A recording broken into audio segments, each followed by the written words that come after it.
Serdar Yuksel from Queen's University, Canada. So he will speak to us about quantized Q learning for stochastic control with Borel space and general information structure. Thank you, Gustin. Serdar.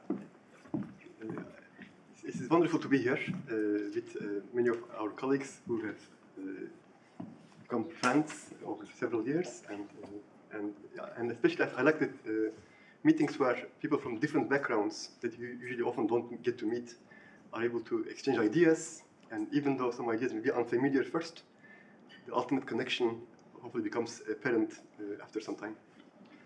And so for this presentation, I tried to prepare the slides to make the discussion accessible to people who are more on the application side, hoping to have some discussions afterwards. So this is a joint work with my former students Ali Kara and Naci Saldı, and current students Emre and Omar. But there are some additional results which I'll be touching on, and I'll be giving credit to my other authors also on those subjects. But the title is hopefully very descriptive, basically Q learning for general spaces and general information structures. Now, when we apply, when we are faced with a problem, so often we don't know what we are dealing with. We may not know the transition kernel, we may not know the cost function, and we use data to try to learn more about the context. In some problems, especially for, let me just see,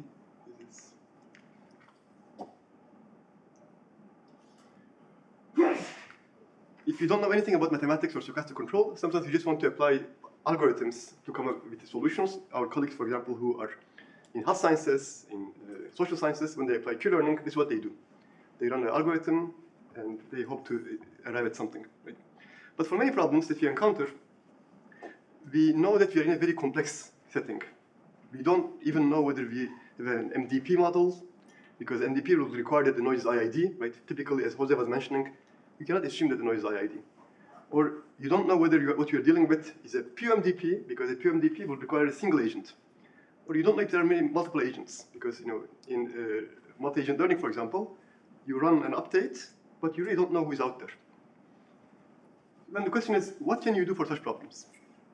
Or can we somehow apply intuition and then justify the intuition with mathematics? So then, basically, a common technique that we apply, and when I say we, I mean collectively as researchers in different disciplines. Right? What you say is that, okay, I say I'm a doctor, a patient comes to me, I don't know the patient's model. The patient has very complex dynamics, right? But you just look at a few vital readings, some data, and that makes sense to you. And you say, okay, I'm going to use this data to assess almost a perceived state or a pseudo state. And you can think of political systems where politicians, they value certain attributes in a society, and they focus on those. They define those to be as their defining platforms, right? And then suppose that you run an algorithm with the perceived state. Does an algorithm converge? But more importantly, if it does converge, what can we say about what we arrive at? Is it meaningful? So the first question is going to be relatively easy, and I want to, mainly for graduate students, I'll spend some time on this because it's just a very clean discussion. But the second question requires some topological and regularity questions. Now, there's been an emergence of this on the subject, and it is often the umbrella term is non-Markovian stochastic control. And in this case, there have been several studies. Convergence has been studied much earlier, but the meaning of the limit has been studied only recently. Now, this is the first theorem, mainly for graduate students. So suppose that I'm given a stochastic process, it's not Markovian, and I'm running the Q-learning algorithm as the usual sense. Like if ST is what I think the state is. I'm a doctor, ST is my patient's vital readings, which I pretend that is Markovian, but we know it is not. And then I run this algorithm. And the question is, what happens to the limit of this algorithm? And if you add some conditions, and you can relax some of these, for example, I know Sean is not a favorite of the normalized empirical visits, but it is a very nice intuitive feeling because it does average things out. So if you have the learning rate as linear or inverse linear in the number of visits, and you have an ergodicity condition, and I'll talk about this later on. In a way, your realizations of the cost converges to a limit, and the realizations of the transition kernels will converge to a limit. Then, the theorem is that under the assumptions given, again, what are the assumptions? The assumption is that of a general stochastic process, it's not Markovian, but I require this ergodicity condition to hold, and this is my learning rate. Then I'll converge to a limit, and the limit, as you see, is the limit of a fixed point corresponding to an artificial cost function and artificial transition kernels.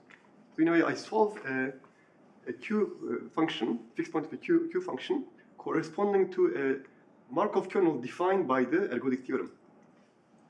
My ergodic readings of the cost and my ergodic transition of the transition kernels. Okay. And one assumption is that, for example, if my process is ergodic in the sense that for any measurable function f, measurable bounded function f, the time average will converge to a stochastic average almost surely. In particular, for example, if your underlying process is a Markov process, but not ST, but there's an underlying Markov chain, and ST is in a way partial information from the quantized process. If your hidden environment is positive as recurrent, for example, this will always hold. But that is too much to ask for many applications. If you are uniquely ergodic, and if you start from the support of the invariant measure, ergodic theorem will give you this condition. Now, for graduate students, yes, Sam. Your V here is V the max over U of Q. That's right. That's right. V is the max of. That's right. V is this one. Right. Oh. And this space S is the space that you construct. So this is your pseudo state. That's right. What you think. That's right. But what about U? Is U the again? The action space. I know what I'm applying. But that's again your choice. Could be that the true action space, if it exists, could be wider or. Well, the action space is in a way I'm a doctor. I know what I'm applying. Okay, so Right. In a way, it's the issue. The issue is the state I'm dealing with. My action space is something I designed. You design.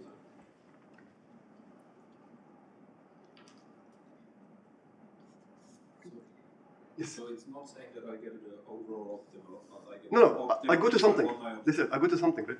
And often, David, this is what happens in practice, right? A politician says, data shows that mathematics is horrible, you know? Because data in this shows that mathematics is horrible. It's just that the data isn't designed properly, for example, you know? So, you know, you convert to something. Mainly for graduate students, the idea is really, when I was a graduate student, or even long after, it was really hard to find a good, clean theorem of Q-learning. And there are some alternative approaches, the one of the OD method that Sean has studied with Borkar, the method of statisticless, the method of Singh and Jordan. There are several ideas, but when you go to the ergodic domain, it's very, very elementary. You know, in particular, you don't need to worry about anything about the martingale property. Because you see what happens is that when you are non-Markovian, the noise process is not a martingale noise. But what saves us is the fact that if you just write down the updates, Qt, so this is Qt, I want to make sure this goes to 0. So Ft is the update for my Q function, and my goal is to show that this delta t goes to 0. And then you just write down Ft as delta t, ut, vt, and then you show vt goes to 0, because vt only has, for a fixed function, this is where you're able to get around with the martingale noise condition. But the ergodicity ensures that this goes to 0, and everything else just follows from statistics, this beautiful sequential convergence argument. Okay. This for graduate students, I recommend that you just take a look at this. It will give you some intuition. You just go to 0, right? So the issue is that you can trade off martingale property with ergodicity. What's the implication now? So is there a question on this? The question is, you have non-Markovian dynamics, apply Q-learning, you converge to a limit. The limit is defined by your ergodic limit of your Markovian pretended cost and Markovian pretended transition kernels. Okay. Okay. So now let's ask the second question. What does the limit tell me? Is the limit valuable, consequential? But for this, we need some stochastic analysis to work on. So suppose that I have a genuine MDP now, and FXUT, state action noise. And of course, we call this a control Markov chain when the noise is IID. and suppose that you have a discount cost criterion, right? Now, I'll just now give a very brief discussion on the regularity properties of the optimal solutions. Some of you have already seen this before. I apologize for that. Now, typically, we need conditions on my transition kernel to be able to extract some properties on the value function, even their existence. Right? So a very common one, a very important one, is the Wick-Feller property. The stochastic kernel T is weakly continuous, or Wick-Feller, if whenever xn u1 goes to xu, the conditional probabilities converge weakly. So an example is, if this is my dynamics, and if my f function is continuous pointwise in x and u for every noise realization, then I'm weakly continuous. In fact, this W can even be absent. I can even be a purely deterministic system. So weak continuity is very common, especially in infinite dimensions, in infinite models, or the belief reduction of partially observable systems, lifted models. So weak continuity is very important, and sometimes we cannot really go beyond weak continuity. But one step beyond is what we can call uniform Wasserstein regularity. In this case, again, this was also touched on by Jose. In the Wasserstein regularity case, basically you want that there is some regularity in the sense that maybe I shouldn't call it Wasserstein, I should call it uniform Wasserstein. Because in the Wick case, all you say is that I want to converge asymptotically, whereas here there is a modulus of continuity. You require that the Wasserstein distance between the Markov kernel started at two different initializations is upper bounded by some constant times the distance between those points. And an example is, if my f function is in this form, and if f is Lifshitz in x and u, then the kernel defined by this is Wasserstein, continuous. And for completeness, stepwise continuity. So in this case, if u1 goes to u, then for every Borel set B, the conditional probability will go to the conditional probability of the limit for every fixed B. And in this case, for example, if your kernel is of this form, where f is continuous in u, but not necessarily so in x, and if the noise has a density which is continuous, then you are stepwise continuous. Now, why are these important? These are important because they will give me regularity properties of the value functions. For example, if you're given a discount cost criterion, if you want to solve this problem, we know it will satisfy the fixed point equation, discount cost optimality equation, under mod conditions. And then you can show that under Wick-Feller continuity, J beta is continuous, under stepwise continuity, it's bounded, and under Wasserstein regularity, it is Lifshitz. And likewise, you do the same thing for average cost problem. For average cost problem, there were several talks on the subject. There are typically several techniques. Either you do value iteration, relative value iteration, or you do the vanishing discount technique. And with these, the goal is to arrive at what you call the optimality equation, average cost optimality equation. Maybe for graduate students, as you see, there's no beta here, but then there's an additional g here, and which arises when you take the limit as beta goes to 1. But there's also the very beautiful argument, and there were several talks in this workshop on the linear programming approach, and this gives you an alternative formulation in the space of measures, in the dual space. And typically, this requires weaker conditions, and there is still some interesting open questions about how to relate them. So the first two approaches typically require some minorization or some geometric ergodicity, or some sub-geometric ergodicity, some conditions of that type. But the second one only requires weak continuity and ergodicity. No need for geometric ergodicity. Now, remember, what is the first goal? The first goal was that we had a non-Markovian environment. We were converging to a limit. And then the goal was, okay, what can I say about my limit? Now, to make sense of this, first we'll try to obtain some regularity structure in the theory of MDPs. If I had the chance to define an approximate model, but then we'll study the case where the approximation is dictated to me by the environment. So the first thing is what we'll do is we'll quickly show that you can assume that your action space is finite under very mild conditions. And then you can quantize the safe space. Then you can define a finite MDP, and then you can show that your finite MDP is near optimal. Let me just show you then the argument. So first, show that without any loss, or with arbitrarily small loss, you can assume that your action space is finite. So if your U is compact, you can cover it with finitely many balls of arbitrarily small radius, and then you can show that under a Wick-Feller continuity, your value function corresponding to the design for the finite approximation, finite action approximation, is epsilon optimal, and likewise for the average cost problem. In fact, you can also obtain a rate of convergence But the point is that we can, without much loss, assume that our action space is finite. We can also obtain rates of convergence, as I mentioned. But the difficult part, or more interesting part, is the case where you partition the state space. So once again, in this case, let's start with the compact case. I can partition my state space into balls of radius of diameter 1 over m, with finite many bins. And then, in particular, I can define a nearest neighborhood quantizer, mapping each x to a representative point in each bin. And then I can partition my bin, my state space. And also, I define a normalizing weighting measure.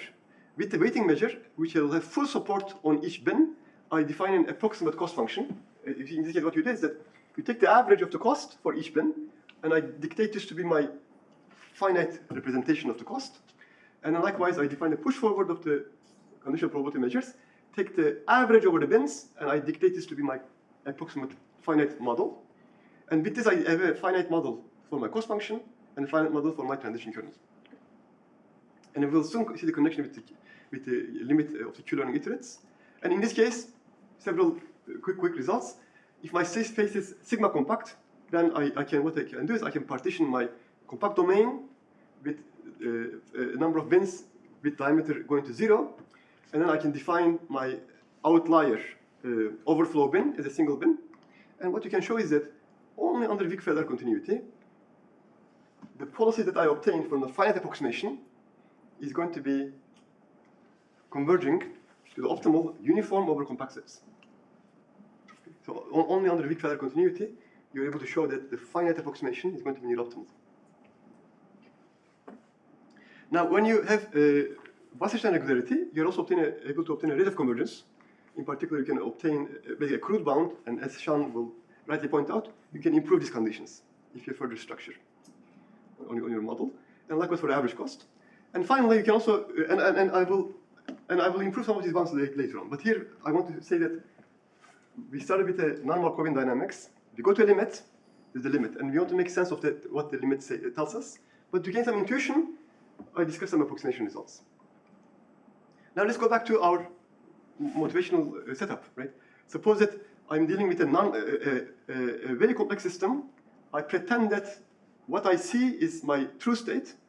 So I quantize my state space, and I run the Q-learning algorithm with the belief that what I see is Markovian. Right? So in a sense, there's a hidden dynamics X, but I don't, say I'm the doctor, X is my patient state, and I read some readings which I think are important, and I run my Q-learning algorithm based on those vital readings. And as a corollary of the theorem I presented earlier, this algorithm will converge to a limit, where the limit is given by the fixed point equation corresponding to this artificial cost function and artificial transition kernels.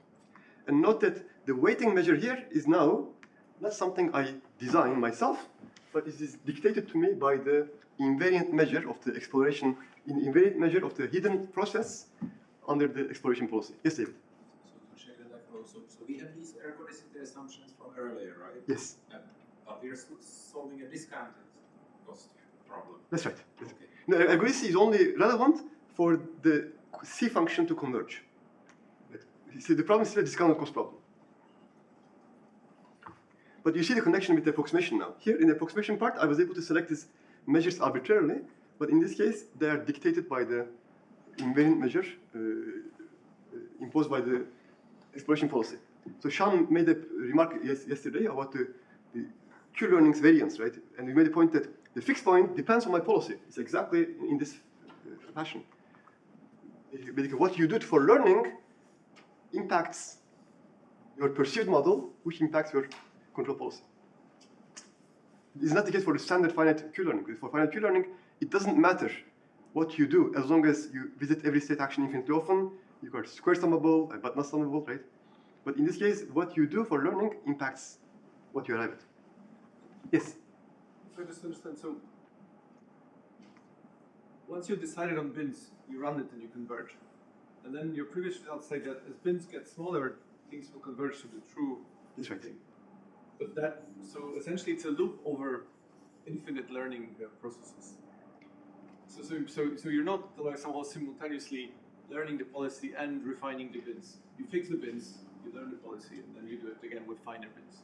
That's right. That's right. I mean, what you can do is, what you can do is, you can do it in iterative fashion, because your exploration policy does not have to be. You can find conditions where the exploration policy can be any Markov policy. In particular, what you can show is that, say, you run the algorithm, learn a policy, and perturb the policy just a little bit because you want randomization. You can show that this invariant measure is continuous in your policy perturbations. In a way, you can make things work. Why do you care? We don't have time. I'm not sure I understand. Let's discuss afterwards. Yeah. Okay, so for Wasserstein case, again, your limit Q values give you a policy which is going to be have a uniform condition. And as I mentioned, if you have weak value continuity, your asymptotical optimal uniform over compact sets. For a non-compact case, you can again refine your analysis. For example, what you can show is that if you are Wasserstein regular, the loss that you acquire by the application of the learned policy from your incorrect Q function limit satisfies this bound. So in a way, L of x is the expected L1 distance. Sometimes it is called as the potential of a measure. And then this expression gives you an upper bound for the loss. And in fact, if you have studied some Lyapunov analysis, you can show that you can make this L of x decay to 0. For example, if you have this geometric decay condition for your Markov kernel, you can find conditions for which, even though your space is not compact, so that's my point, even though your space is not compact, if you have some Lyapunov conditions which says that unlikely events have a small contribution to your cost function, then you're able to show that you can still have exponential decay to 0, going beyond the compact setup. Now, just a summary. We made the point that we can apply Wasserstein continuity, your asymptotical optimal. Sorry, we require compactness of the state space, then you have a uniform modulus of continuity. For the weak-feather case, you are asymptotically optimal, but your state space does not have to be compact. And for total variation, you can apply the Lyapunov argument and also show that as your state space becomes non-compact, you are still able to obtain a geometric decay under Lyapunov conditions. But then again, we made the point that weak-feather continuity is much more common, and total variation is not. For example, I'll make the point that, for example, for PMDPs, for degenerate diffusion models, for mean field models, often total variation cannot be applied, but weak-feather continuity is going to be applicable. Now, a further implication, and this will be maybe, yes, Sam. Sorry, just to make sure I'm keeping up. Yes. So your argument is, I can take my problem, quantize it, and now have a process which is no longer Markov, but that doesn't worry me because my Q learning will still converge with the ergodicity that's somehow inherited for this non-Markov process. Yes. That That's is right. a simple summary. That's right, exactly. And Sam, even more to get more intuition. You see, suppose that you say, I don't want Q learning. Because when you look at the argument, what you see is that if you have a data available to you, and if you haven't done much reinforcement learning, what you want to do is that, can I learn my model through data? Learning model through data will impose some conditions on what your space of models is. Suppose that I pretend that my model is Markovian. Then if I fit my model into a Markovian, fit my data into a Markovian model, what do I obtain? I look at the histogram of adjacent realizations of B, Y, so basically elements being in Y prime, being Y, and UK. And I look at the number of realizations of when I was in B in Y and applied action U. This is my limit of the Markovian fitted data, right? And C star is likewise the same. If I pretend that I come from a Markovian model, I just take the average of the cost functions. I define this to be my cost function. What I want to say is that instead of Q learning, if you apply model learning in this fashion, they're compatible because this is exactly what I solve. The limit of the Q iterates goes exactly to this one. So anyway, this gives insight on when the Q function converges, what it converges to. So in particular, we can just say, okay, let me just try to obtain an empirical estimate of the data. And I know by the ergodic theorem, as n goes to infinity, this will converge to the model that the Q function solves in the limit. And with this now, in a sense, I think what I like about this is that it really gives us a more intuitive feeling, because when you go to Q iterates, as Sean was mentioning, it's very complicated when you go beyond the finite state action domain, but when you look at this setup, then you know, okay, I'm going to converge, I'll converge to a limit which solves a fixed point equation corresponding to the empirically learned model. So that's the benefit. Otherwise, we know that learning models is often not as desirable. And in particular, what you can show is that as you increase your data, and then as you increase your partition, you go to optimality, and you can also obtain a sample complexity, and Ichan is here for his master's studies. Ichan obtained a sample complexity bound, where he showed that if under your exploration policy, there's a uniform lower bound on the measures for each bin, then you're able to show that the sample complexity of the expected loss, as you increase your n, is of this range, and in particular, if you trade off, if you make these two terms behave similarly, you're able to show that the complexity is going to be on the order of m to the minus 1 over d. But the point is that this empirical learning, even though it is inferior in many ways, it is superior in the intuition it provides. You know? If I run an algorithm, I know what I should be converging to. Now, what if not all bins are visited? In fact, this is a very common situation. When you're dealing with an infinite dimensional setup, for example, if you are trying to apply this to PMDPs, where you reduce your fully observed model to a partial observable model, you reduce your partial observed model into a measure valued MDP, you will not be visiting each bin, because the belief process is a very stubborn process. It moves very slowly.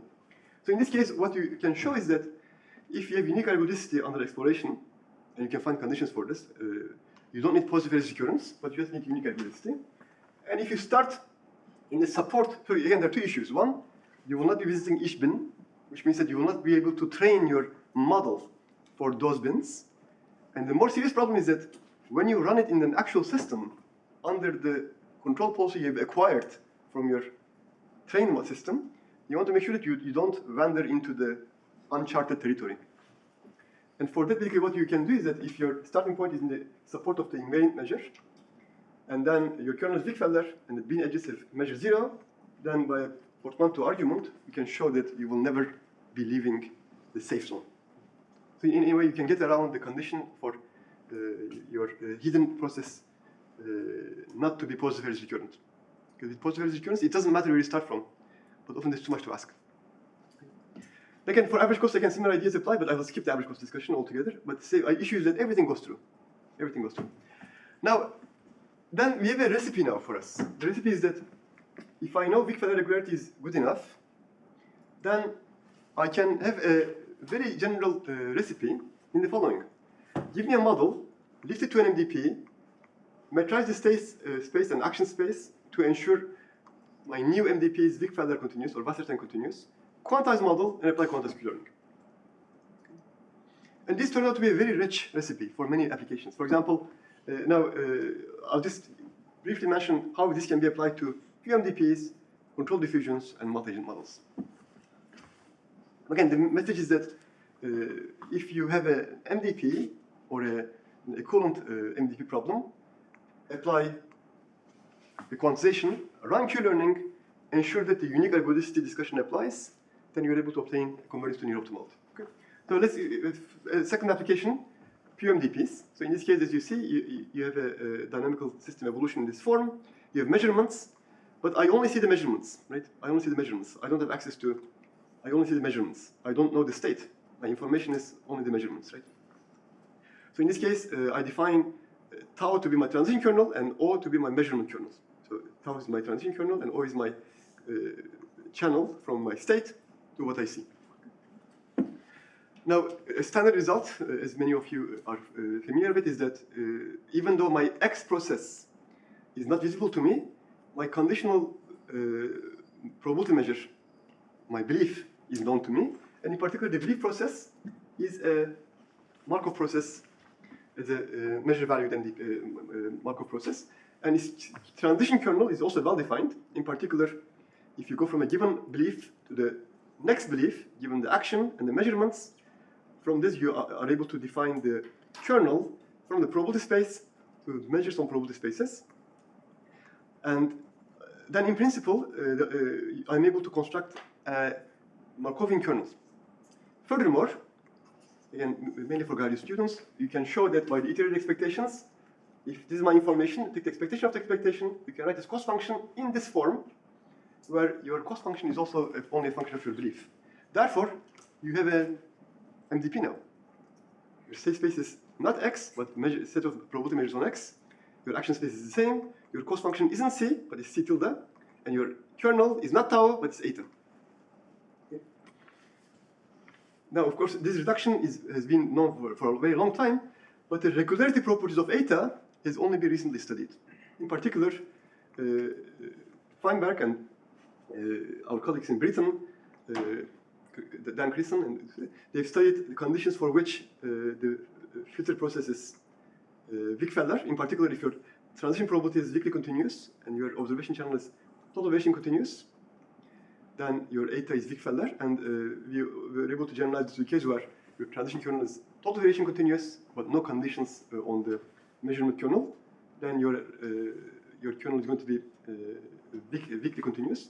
And you can also obtain a Wasserstein extension of this. In particular, for the Wasserstein case, you need some further conditions.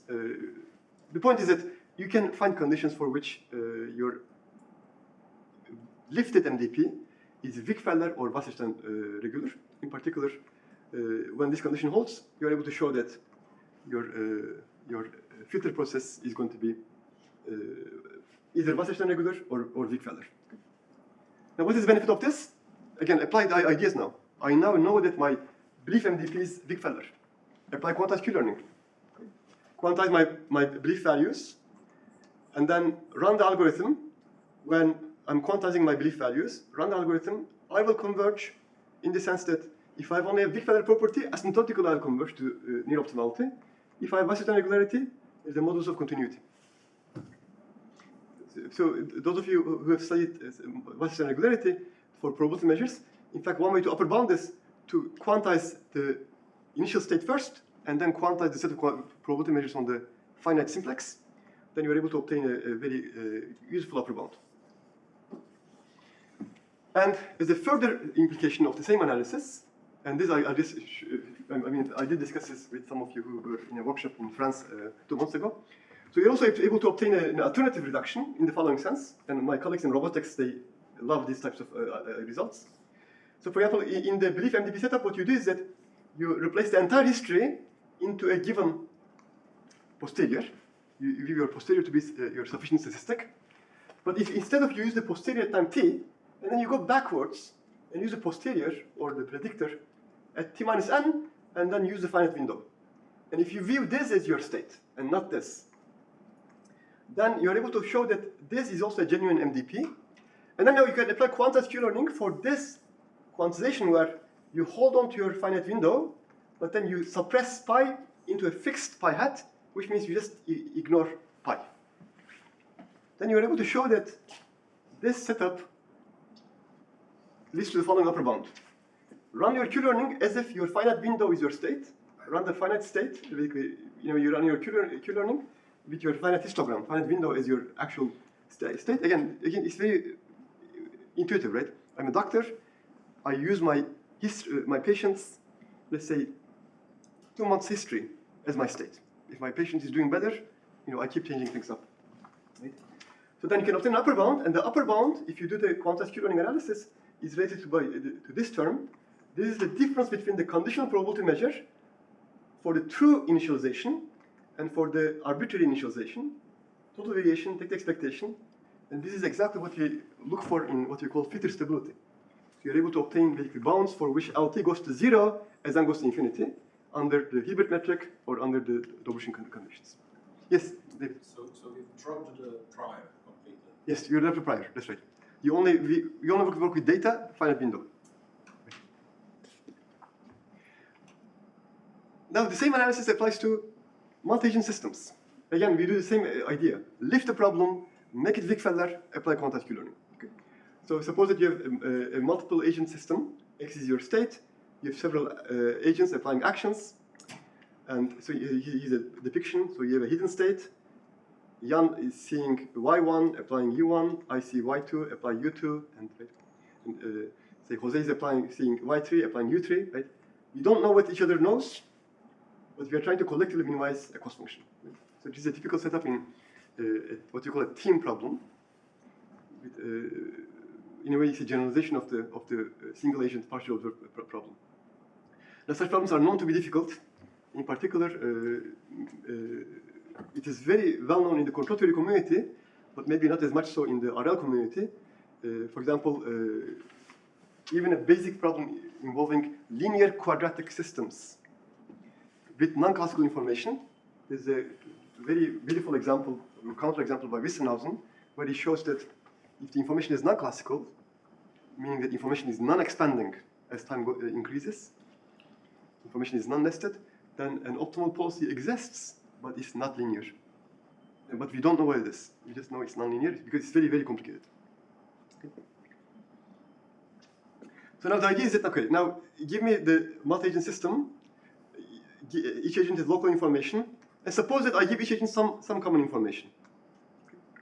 And in particular, so again, this is the evolution. Each agent sees some local information, and they have access to what they see and what they have applied in the past.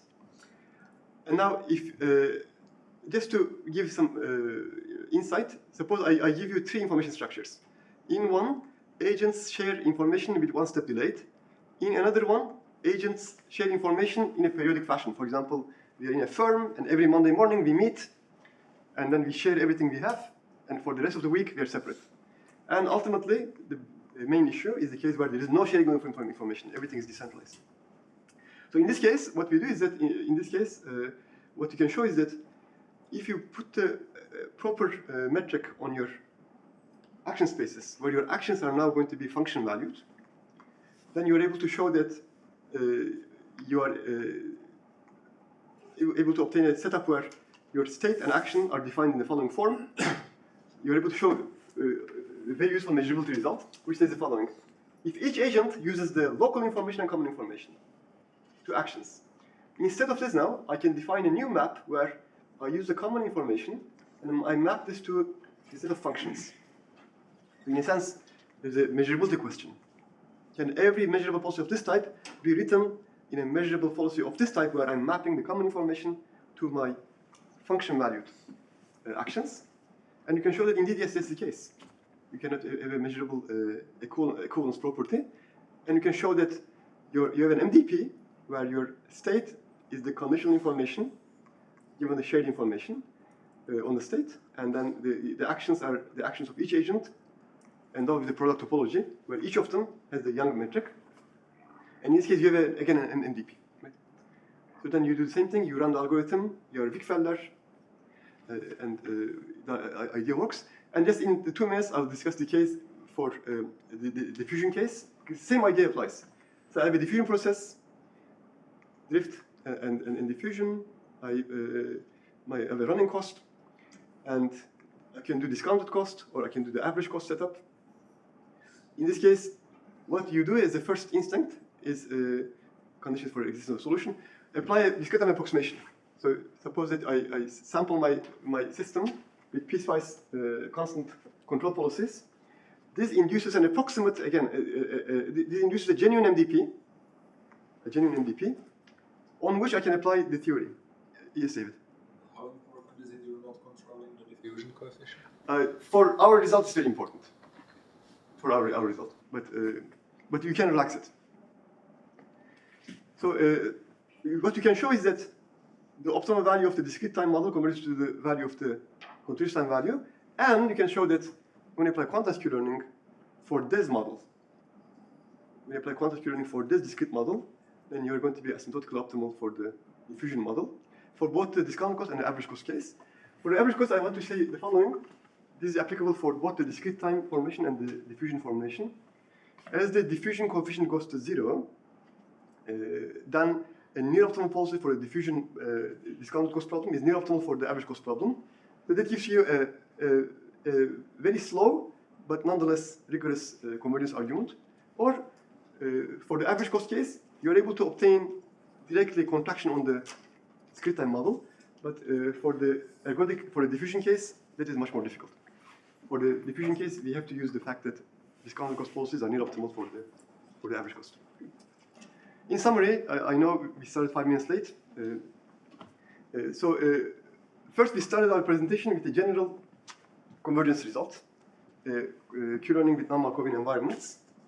And then we said, okay, what can we make use of? How can we make use of that result? Well, we said that for the limit to make sense, we need some regularity. In particular, Wick-Feller regularity is really a very strong, very applicable, and very practical condition. And then we try to give a model learning interpretation. And as I mentioned, the model learning, as we know, is really not ideal. But the model learning, in a sense, gives insight as to questions of the type that Sean was raising yesterday. If I converge to a limit, what is my limit? How can I make sense of the limit? And once I understand the limit, maybe this will give me some guidance on what I should be looking for. And then we can lift the model, metrize it to make it Wick-Feller, quantize it, and learn it. Then you can apply it to PMDPs. And the practical implication is under filter stability, finite window policies are near optimal. Then you can apply it to the multi-agent systems and also the diffusions. But thank you for your patience.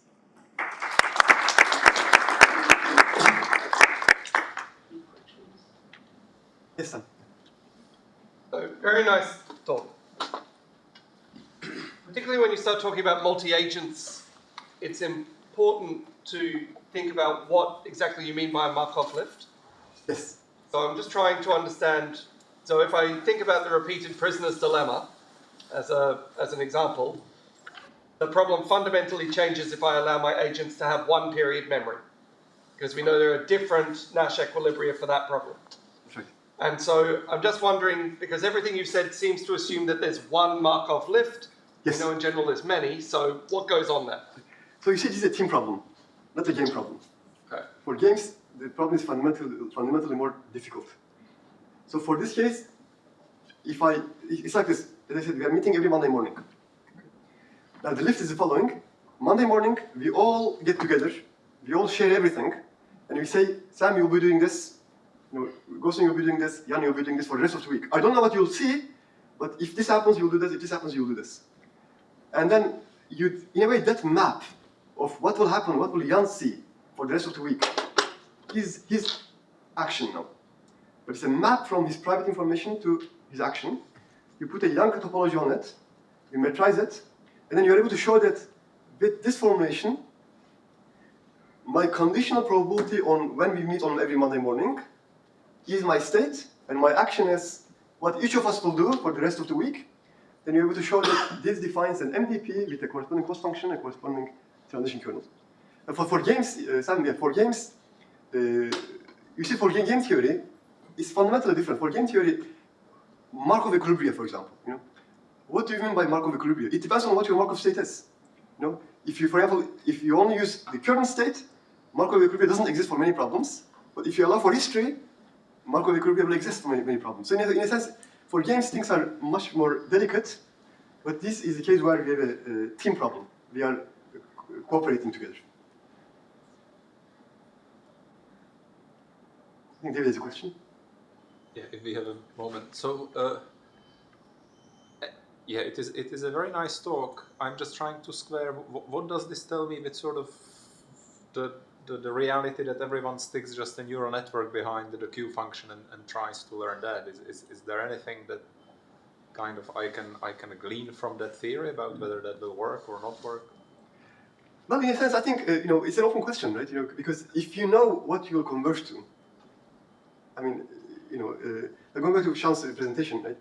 If there is a limit, if I converge to something, we know what that limit is, right? Then we say, okay, then what is my region of attraction? When do I converge to that limit? Am I able to? So in a sense, I think there are definitely many open questions about when I converge and what my limit is. So I'm not answering much of your question, but I think there's definitely much to be done. Very good.